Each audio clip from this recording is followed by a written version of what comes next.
অনেক ভাই বোন রয়েছেন ঘুমের কারণে ফজর নামাজ পড়তে পারেন না, উঠতেই পারেন না। আমি সে সমস্ত ভাই বোনদেরকে বলবো, যারা ঘুমের কারণে ফজর নামাজ পড়তে পারেন না, কাজা হয়ে যাচ্ছে, প্রতিদিন ওইভাবে করতে থাকেন অথবা মাঝে মধ্যে করতে থাকেন, আমি আপনাদের জন্য আজকে কিছু নিয়ম পদ্ধতি বলে দেব। ইনশাল্লাহ সেভাবে যদি আপনি সেই পদ্ধতি অবলম্বন করে যদি ফজর নামাজ আদায় করতে পারেন, আল্লাহ পাক রব্বুল আলামিন হয়তো আপনাকে ক্ষমা করে দিতে পারেন।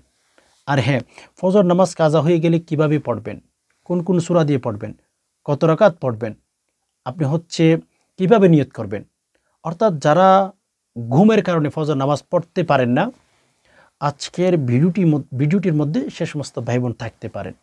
আর হ্যাঁ, ফজর নামাজ পড়লে আমাদের কি উপকার হয়, ফজর নামাজ না পড়লে আমাদের কি ক্ষতি হবে, সেই বিষয়গুলো একটু একটু আপনাদেরকে শেয়ার করার চেষ্টা করব। অলমোস্ট ফজর নামাজ সম্পর্কে যারা জানতে চান, তাহলে ভিডিওটি আপনি দেখতে পারেন। আপনি যদি এজ এ মুসলমান দাবি করেন, দেন আপনি যদি মুমিন দাবি করেন, আপনি যদি আল্লাহ সুবহানাহু ওয়া তাআলার কাছে প্রিয় বান্দা হতে চান, তাহলে আপনাকে বলছি ভিডিওটি আপনি দেখতে পারেন। একটু সবর করেন, মনোযোগ দিয়ে দেখতেই থাকুন। ইনশাআল্লাহ সহজ আপনাদেরকে বুঝিয়ে দেওয়ার চেষ্টা করব, কঠিন করার কোনো প্রশ্নই আসে না। দেখুন, প্রথম নাম্বারে আমি ফজর নামাজ নিয়ে কিছু কথা বলবো। প্লিজ, সময় তো আছে হাতে, তাহলে একটু সবর করে কথাগুলো শুনে যান।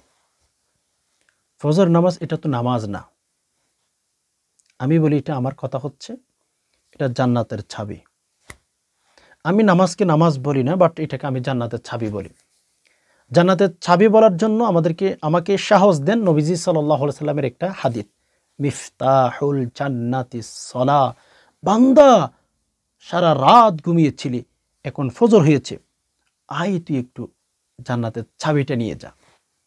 আস বান্দা, আমার কাছে জান্নাতের চাবি আছে, একটু নিয়ে যা। আমি তো নামাজকে নামাজ বলি না, আমি সেটাকে জান্নাতের চাবি মনে করি।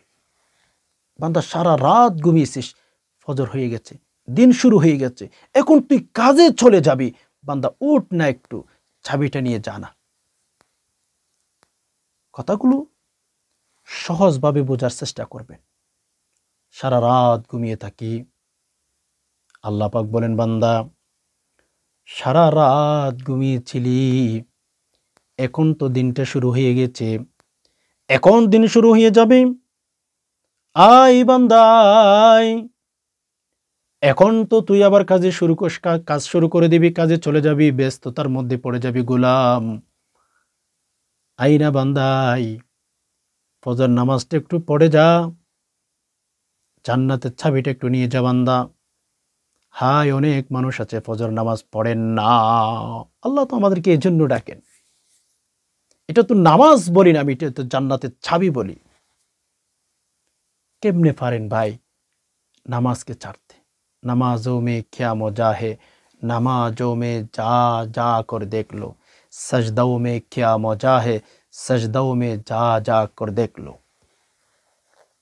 নামাজে মজা পান না, শান্তি পান না, তাহলে একটু ট্রাই করে দেখেন, নামাজ পড়ে দেখেন। হ্যাঁ, ইনশাআল্লাহ অনেক অনেক শান্তি পাবেন। নামাজের ভেতরে এত মজা পাবেন, এত শান্তি পাবেন, দেন এটা কখনো আপনি ভাবতেও পারবেন না। অনেক মানুষ আছেন নামাজ পড়তে চান না। আমি আপনাদেরকে বলবো, আপনি দু একদিন নামাজ পড়ে দেখেন, মহাব্বত নিয়ে, ভালোবাসা নিয়ে শান্তি পাবেন। তো এই জন্য এক নম্বরে ফজর নামাজ কেউ কখনো কাজা করার চেষ্টা করবেন না, আপ্রাণ চেষ্টা করবেন। ওকে, দেখুন, ফজর নামাজ যারা পড়েন না আর যারা পড়েন, কিছু মানুষ আপনি চাইলে লাইন করে দাঁড়িয়ে রাখতে পারেন, যারা ফজর নামাজ পড়ে আর যারা পড়ে না। দেন ফজর নামাজ যারা পড়ে না তাদের চেহারার দিকে তাকাবেন, আর হ্যাঁ, যারা পড়ে তাদের দিকে একবার তাকাবেন। যারা পড়ে তাদের দিকে একবার তাকাবেন, আর যারা পড়ে না তাদের দিকে একবার তাকাবেন। রব্বে কাবার কসম, আকাশ আর পাতাল, আপনি ব্যবধান বুঝতে পারবেন। চেহারা দেখলে বোঝা যায় এ ফজর নামাজ পড়েছে, এ ফজর নামাজ পড়ে নাই। হ্যাঁ, সত্যই বলছি, রাসূলুল্লাহ সাল্লাল্লাহু আলাইহি সাল্লাম বলেন, যারা ফজর নামাজ পড়ো না, শুনে রাখো, তোমাদেরকে বলছেন নবী আলাইহিস সালাতু ওয়াস সালাম, যারা ফজর নামাজ পড়ে না, আল্লাহ পাক রব্বুল আলামিন ওই সমস্ত বান্দার চেহারা থেকে নূর নিয়ে ফেলেন যারা ফজর নামাজ পড়ে না, ঘুম ঘুম আর ঘুম, ফজর নামাজ না পড়ে ঘুমিয়ে থাকে। আল্লাহর নবী মুহাম্মদুর রাসূলুল্লাহ সাল্লাল্লাহু আলাইহি ওয়াসাল্লাম বলেন, যারা ফজর নামাজ না পড়ে ঘুমিয়ে থাকে তাদের চেহারার নূর আল্লাহ পাক রব্বুল আলামিন নিয়ে যান। তাদের চেহারা দেখলে তেমন একটা মায়া মায়া লাগে না। আল্লাহ রাসূল সাল্লাল্লাহু আলাইহি ওয়াসাল্লাম বলেন, যারা ফজর নামাজ পড়ে, যারা কন্টিনিউ ফজর নামাজ পড়ে পড়ে পড়ে দিনটা শুরু করে, আল্লাহ রাসূল বলেন ওই সমস্ত বান্দার চেহারার মধ্যে আল্লাহ পাক রব্বুল আলামিনের তরফ থেকে নূর এসে যায়। হাই হাই হাই, আজকের জাতি সেটা বুঝে না। তুমি আসমানে তাকো প্রভু, আমি জমিনে, তবু তোমারি প্রেম জাগে হৃদয় গহীনে। আমি তোমারি গোলাম গো, অন্য কারো না। আলিমুল গায়ব তুমি, মালিক রব্বানা। তুমি আসমানে তাকো প্রভু, আমি জমিনে, তবু তোমারি প্রেম জাগে হৃদয় গহীনে। আমি তোমারি গোলাম গো, অন্য কারো না। আলিমুল গায়ব তুমি, মালিক রব্বানা। আলিমুল গায়ব তুমি, মালিক রব্বানা। আল্লাহকে ডাকেন, শান্তি পাবেন, শান্তি পাবেন। আমি তোমারি গোলাম গো, অন্য কারো না। আলিমুল গায়ব তুমি, মালিক রব্বানা। আল্লাহকে ডাকেন, শান্তি পাবেন। এই জন্য যারা ফজর নামাজ পড়েন না, চেহারার নূর চলে যাবে, চেহারার মধ্যে রস কষ কিচ্ছু থাকবে না। দেখলে বুঝতে পারবেন হে হারামি, হে আবলাইলা, হে নামাজ পড়ে না। কসম কথা সত্যই বলছি, যারা নামাজ পড়েন না চেহারার মধ্যে রসকস পাবেন না। আর হ্যাঁ, আপনি যখন ফজর নামাজ না পড়ে ঘুমিয়ে থাকেন, মেরে দোস্ত, ফজর নামাজের সময় আমরা সবাই জানি আল্লাহ পাক রব্বুল আলামিনের কিছু ফেরেশতা যারা সারা রাত ডিউটির মধ্যে ছিল, তারা কিন্তু ফজর নামাজের সময় আল্লাহর কাছে চলে যান। আর কিছু নতুন ফেরেশতা জমিনের মধ্যে বিচরণ করে এসে যায়। মেরে দোস্ত, আপনি ফজর নামাজ না পড়ে ঘুমিয়ে থাকেন, ওই যে ফেরেশতা যারা সারা রাত ডিউটির মধ্যে ছিলেন, আল্লাহ পাক রব্বুল আলামিনের কাছে সকালে চলে যান। আল্লাহ পাক রব্বুল আলামিনের কাছে হিসাব দিবেন। আল্লাহ পাক রব্বুল আলামিনের কাছে যদি প্রতিদিন আপনার বিরুদ্ধে অভিযোগ করতে থাকে, আল্লাহ গো, অমুক জায়গার অমুক ঘরের অমুক ব্যক্তি, অমুক নারী, অমুক পুরুষ মালিক ফজর নামাজ পড়ে না, সারা দিন আল্লাহ দুনিয়াবি কাজে কর্মে থাকে, নামাজের কোনো খবর থাকে না। আল্লাহ বিশেষ করে আমরা দেখেছি ওই সমস্ত নারী পুরুষ প্রতিদিন ফজরের সময় ঘুমিয়ে থাকে, ঘুম থেকে উঠেন। আল্লাহ, আমরা দেখে এসেছি, আল্লাহ এখন এসেছি আমরা অমুক জায়গার মধ্যে, অমুক ঘরের মধ্যে অমুক ব্যক্তি, অমুক নারী, অমুক পুরুষ আল্লাহ ঘুমিয়ে আছেন, ফজর নামাজের সাথে তার কোনো সম্পর্ক নাই। এভাবে যদি আপনার বিরুদ্ধে আজকে অভিযোগ দিয়ে থাকে, আগামীকালকে অভিযোগ দিবে, এরপরেও আপনার বিরুদ্ধে অভিযোগ দিবে। একটু চিন্তা করুন, একটু ভাবুন। আপনাকে একটু চিন্তার কথা বলছি, আপনাকে একটু ভাবার কথা বলছি মেরে দোস্ত। এভাবে যদি দিনের পর দিন, রাতের পর রাত, সপ্তাহের পর সপ্তাহ, মাসের পর মাস, বছরের পর বছর যদি আপনার বিরুদ্ধে আল্লাহ পাক রব্বুল আলামিনের কাছে অভিযোগ যায়, আপনি একটু চিন্তা করুন, আপনার ঘর থেকে কি কখনো অভাব যাবে? আপনার ঘরের মধ্যে কি কখনো শান্তি আসবে? আমি বলবো না, না। কেননা আপনার বিরুদ্ধে আল্লাহ পাক রব্বুল আলামিনের কাছে প্রতিদিন ফেরেশতারা অভিযোগ দিয়ে থাকেন। আপনি লাইফে সুখী থাকবেন, এটা আপনি আমাকে কখনো বোঝাইতে পারবেন না। ও মেরে দোস্ত, আপনাদেরকে বলছি, নারী পুরুষ সবাইকে বলছি, ফজর নামাজ কখনো কাজা করবেন না। ফজর নামাজ না পড়ে কখনো ঘুমিয়ে থাকবেন না। আপনি ঘুমিয়ে থাকেন, আপনি কিন্তু বুঝতেছেন না, আপনার বিরুদ্ধে আল্লাহ পাক রব্বুল আলামিনের কাছে প্রতিদিন অভিযোগ চলে যাচ্ছে, অথচ আপনার কাছে কোনো খবর নাই। আপনি কিন্তু বসে আছেন। মেরে দোস্ত, ফজর নামাজ কখনো কাজা করবেন না, না পড়ে কখনো ঘুমিয়ে থাকবেন না। যারা ঘুমিয়ে থাকেন, আপনার বিরুদ্ধে আল্লাহর কাছে প্রতিদিন নালিশ চলে যায়। ওকে, ফজর নামাজ না পড়ে ঘুমিয়ে থাকবেন না।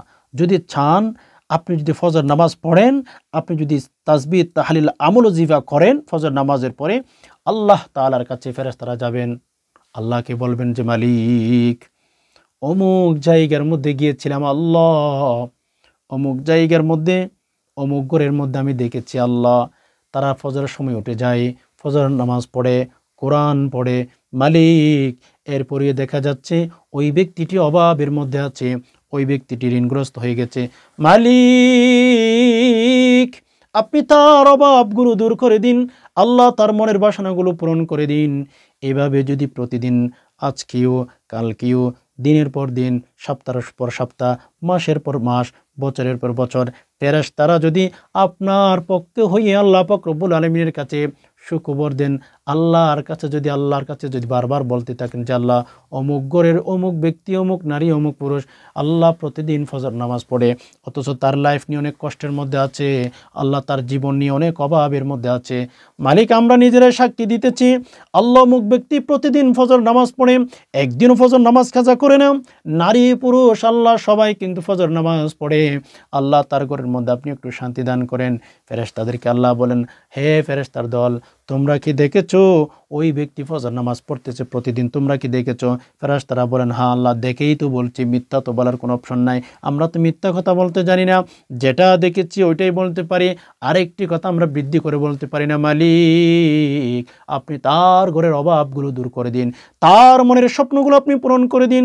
এইভাবে যদি আল্লাহ পাক রব্বুল আলামিনের কাছে ফেরেশতারা প্রতিদিন বলতে থাকে, আপনার কপালটা কতই না ভালো। একটু চিন্তা করেন, হাদিসের কিতাবের ভেতর পাওয়া যায়, তখন আল্লাহ পাক রব্বুল আলামিন ওই ফেরেশতাদেরকে ডাক দিবেন, হে ফেরেশতারা, আমার বান্দার পক্ষে কি তুই অভিযোগ না দিয়ে আমার বান্দার জন্য তুই কি সুপারিশ করতেছিস? বলে, হ্যাঁ আল্লাহ আমি তো সুপারিশই করতেছি, আপনার বান্দাগুলোকে আপনি ক্ষমা করে দিন। আপনার বান্দা নামাজ পড়ে অথচ তার জীবনে অনেক অশান্তি আছে, আল্লাহ গো আপনি তার ঘরের মধ্যে শান্তি দান করুন। ফেরেশতাদেরকে আল্লাহ পাক রব্বুল আলামিন বলেন, হে ফেরেশতারা, তোমরা কি আমার বান্দাকে দেখে এসেছো ফজর নামাজ পড়তেছে? হ্যাঁ আল্লাহ। ফেরেশতারা বলেন, হ্যাঁ আল্লাহ আমি দেখেছি। আল্লাহ তাআলা ফেরেশতাদেরকে বলেন, ফেরেশতারা তারা কি আমাকে দেখেছে? বলেন, না আল্লাহ আপনাকে দেখে নাই। এরপরেও কি আমার কাছে দোয়া করে? বলে, হ্যাঁ আল্লাহ এরপর আপনাকে দোয়া করে। হে ফেরেশতার দল, আমার ওই বান্দাগুলো কি কবর আযাব দেখেছেন? বলে, না আল্লাহ তারা তো কবর আযাব দেখার প্রশ্নই আসে না, তারা তো এখনো দুনিয়ার মধ্যে জীবিত, তারা কবর আযাব দেখার কোনো প্রশ্নই আসে না। তারা কি জাহান্নামের আযাব দেখেছেন? বলে, না আল্লাহ তারা জাহান্নামের আযাবও দেখে নাই। তাহলে ফেরেশতারা তোমরা সাক্ষী থাকো, আমার বান্দা আমাকে না দেখে, কবর আযাব না দেখে, জাহান্নামের আযাব না দেখে, এরপরে তোমরা নিজেরা সাক্ষী দিতেছ, তোমরা একসময় বলেছিলে আমার বান্দাগুলোকে সৃষ্টি না করার জন্য, তারা মারামারি করবে, তারা জমিনের উপরে আসমানের নিচে হানাহানি করবে, রক্তপাত করবে, তোমরা বলেছিলে আমার ওই বান্দাগুলোকে যেন আমি সৃষ্টি না করে পৃথিবীর মধ্যে না পাঠাই, তোমরাই তো বলেছিলে। বলে, হ্যাঁ আল্লাহ, কিন্তু এখন তো দেখলাম আল্লাহ সম্পূর্ণ বিপরীত, তারা তো আপনাকে বই করেন, তারা তো আপনার ইবাদত বন্দেগী করেন, তারা তো আপনার দাসত্ব করেন। আল্লাহ আমরা নিজেরাই বলতেছি, মালিক ওই বান্দাগুলোর জীবন থেকে অশান্তিগুলো দূর করে দিন। আল্লাহ বলেন, ঠিক আছে ফেরেশতারা, তোমরাই যেহেতু বলতেছো, আমার বান্দার জীবনের যা যা চাহিদা আছে আমি পূরণ করে দিলাম, আমার বান্দার মনের আশাগুলো আমি পূরণ করে দিলাম, যাও যাও আমার বান্দাকে তোমরা সুসংবাদ দিয়ে দাও। সুবহানাল্লাহ। এই জন্য ভাই ফজর নামাজ নিয়ে অনেক কথা বলতে পারি। সো যারা ফজর নামাজ কন্টিনিউ কাজা করেন, ইচ্ছা করে আল্লাহ পাক রব্বুল আলামিন আপনাদেরকে ক্ষমা নাও করতে পারেন, নাউযুবিল্লাহ। ইচ্ছা করে কখনো আপনি ফজর নামাজ ছাড়বেন না। অনেক নারী পুরুষ আছেন ইচ্ছা করে সারা বছর ঘুমাইতে থাকে, এভাবে হলে চলবে না। আপনি ইচ্ছা করে ফজর নামাজ ছেড়ে দিবেন, এটা একজন মুসলমানের কখনো পরিচয় হতে পারে না। তো দেখেন সম্মানিত দিনী ভাই বোন, যদি আপনার লাইফে হঠাৎ করে মাঝে মধ্যে মাসে একবার দুইবার এরকম হয় যে ঘুমিয়ে গেছেন ফজর নামাজ ওঠার জন্য, ফজর নামাজ পড়ার জন্য উঠবেন, কিন্তু উঠতে পারেন নাই, তবে নবীজি সাল্লাল্লাহু আলাইহি সাল্লামের লাইফ স্টাইল যদি ফলো করেন, আপনি ফজর নামাজ কন্টিনিউ পড়তে পারবেন। নবী সাল্লাল্লাহু আলাইহি সাল্লামের লাইফস্টাইল ফলো করার চেষ্টা করব, আপনিও করবেন, আমিও করব। নবী আলাইহিস সালাতু ওয়াস সালামের লাইফস্টাইল ছিলেন উনি এশার নামাজের পরপরই ঘুমিয়ে যেতেন, দেরি করতেন না। এখন বিশেষ করে আমরা ইয়াং পিপল, যুব সমাজ যারা রয়েছি, রাতে 2টায় 3টায় ঘুমাই, আর ফজর নামাজ পড়তে উঠতে পারি না। না না, এরকম হলে চলবে না। আপনি মুসলমান, আপনার একটা বড় পরিচয় আছে, আপনার জন্য নামাজ ফরজ করা হয়েছে। আপনি তাড়াতাড়ি ঘুমিয়ে যাবেন, দেখবেন ফজর নামাজের সময় উঠে গেছে না, আর কষ্ট হচ্ছে না। এজন্য রাসূলুল্লাহ সাল্লাল্লাহু আলাইহি ওয়াসাল্লামের লাইফস্টাইলটা ফলো করার চেষ্টা করবেন। প্রিয় দর্শক, ফজর নামাজ পড়বেন নিয়ত করে ঘুমিয়েছেন কিন্তু উঠতে পারেন নাই, ওকে? তো মাসের মধ্যে 1বার 2বার জীবন হঠাৎ করে এরকম হয়, তাদের জন্য বলছি, ইচ্ছা করে যারা ফজর নামাজ কাজা করেন ভাই, তাদের জন্য আল্লাহ তাআলার তরফ থেকে অনেক আযাব গজব আসতেই থাকবে। আচ্ছা, তো যারা ফজর নামাজ হঠাৎ করে দেখতেছেন মাসে 2-1বার হয়ে যায়, কিন্তু তখন ওঠার সাথে সাথে যদি আপনার দেখতেছেন সূর্য ওঠার আগে 3-4 মিনিট সময় আছে বা 5 মিনিট সময় আছে, তাড়াতাড়ি উজু করে আপনি সুন্নত পড়তে পারবেন না, সময় যেহেতু অল্প, সুন্নত পড়তে গেলে সময় শেষ হয়ে যাবে। তাড়াতাড়ি বাথরুমে যাবেন, উজু করবেন, ইস্তেঞ্জা করবেন, তাড়াতাড়ি ফজরের ফরজ নামাজ আদায় করে নেবেন। ওকে, দেখতেছেন উঠে, ঘুম থেকে উঠে দেখতেছেন একেবারে ফজর নামাজের সময় শেষ হয়ে গেছে, তখন আপনি তখনও আদায় করতে পারেন কাজা হিসাবে। হ্যাঁ, ফজরের সুন্নত অবশ্যই কাজা পড়বেন, অন্যান্য নামাজের সুন্নত কাজা করার কথা নাই, কিন্তু ফজর নামাজের সুন্নত অবশ্যই কাজা করবেন। যখন ঘুম থেকে উঠে দেখতেছেন টাইম শেষ, তখন আপনি দেখবেন সূর্য উঠতেছে কিনা। সূর্য ওঠা যখন শেষ হয়ে যাবে এরপরে পড়তে পারেন, অথবা জোহরের নামাজের আগেও আপনি পড়তে পারেন। তবে জোহরের নামাজের আগেও যদি পড়েন, এভাবে নিয়ত করবেন যে আমি ফজরের 2 রাকাত সুন্নত নামাজ কাজা আদায় করতেছি, আল্লাহু আকবার। এভাবে নিয়ত বেঁধে আপনি যেভাবে অন্যান্য দিন পড়তেন ওইভাবে পড়বেন, কোনো নির্দিষ্ট সূরা নাই। যখন ফজরের ফরজ নামাজ আদায় করবেন এভাবে নিয়ত করবেন, আমি ফজরের 2 রাকাত ফরজ নামাজ কাজা আদায় করতেছি, আল্লাহু আকবার। এভাবে আদায় করবেন। হ্যাঁ, যদি সময় থাকে এভাবে নিয়ত করেন, আমি ফরজ নামাজ আদায় করতেছি, আল্লাহু আকবার। এভাবে নিয়ত করে অন্যান্য যে দিন যেভাবে আদায় করেন ওইভাবে আদায় করে নেবেন। যে সূরা পড়তেন ওই সূরা পড়বেন, কোনো সমস্যা নাই। ইনশাআল্লাহ আল্লাহর কাছে তাওবা করে ফেলবেন যে আল্লাহ আমি অনেক ভুল করেছি, আল্লাহ আমি ফজর নামাজ কাজা করেছি অনেক দিন। তাওবা করে ফেলবেন। আজ থেকে, এখন থেকে যারা আমার কথাগুলো শুনছেন, যারা নামাজ কাজা করতেন, প্লিজ আপনারা সবাই নামাজ পড়া শুরু করুন, সংসারে শান্তি পাবেন। আল্লাহ পাক রব্বুল আলামিন অশান্তি দূর করে দিবেন। অশান্তি বলতে আপনার গড়ে আসবেই না। ফজর নামাজ অনেক ভাই বোন আছেন কন্টিনিউ কাজা করেন, এদেরকে আল্লাহ সুবহানাহু ওয়া তাআলা অনেক অনেক ঘৃণা করেন। আল্লাহ পাক রব্বুল আলামিনের একটা ফরজ বিধান অথচ আপনি পড়তেছেন না। এজন্য আসুন ইনশাআল্লাহ আমরা চেষ্টা করব আমরা যেন কন্টিনিউ ফজর নামাজ পড়তে পারি। এশার নামাজের পরে ঘুমিয়ে যাব, মোবাইল বেশি ইউজ করব না। রাতে যেহেতু আমরা ঘুমাবো, তাহলে আমরা তাড়াতাড়ি ঘুমিয়ে যাব, ইনশাআল্লাহ দেখবেন ফজর নামাজ পড়ার জন্য উঠতে পারবো। আর যদি উঠতে না পারেন অ্যালার্ম দিতে পারেন, বন্ধুবান্ধব মা বাবাকে বলতে পারেন, ইনশাআল্লাহ চেষ্টা করলে আল্লাহ তাআলা আপনাকে বেনিফিট দিবেন। আশা করি বিষয়টি বুঝতে পেরেছেন। আল্লাহ সুবহানাহু ওয়া তাআলার কাছে দোয়া করি যে হে আল্লাহ, যারা ইসলামের কথাগুলো শুনছেন, ধর্মের কথাগুলো শুনছেন, আল্লাহ সবাইকে আপনি শান্তি দান করুন। বিশেষ করে আল্লাহ আমরা যেন 5 ওয়াক্ত ফরজ নামাজ টাইমলি টাইম পড়তে পারি, সেই তৌফিক আপনি আমাদেরকে দান করুন। আমিন। হাদা মা ইনদি ওয়াল ইলমু ইনদাল্লাহ, আলাইহি তাওয়াক্কালতু ওয়া ইলাইহি উনীব। আসসালামু আলাইকুম ওয়া রাহমাতুল্লাহি ওয়া বারাকাতুহু।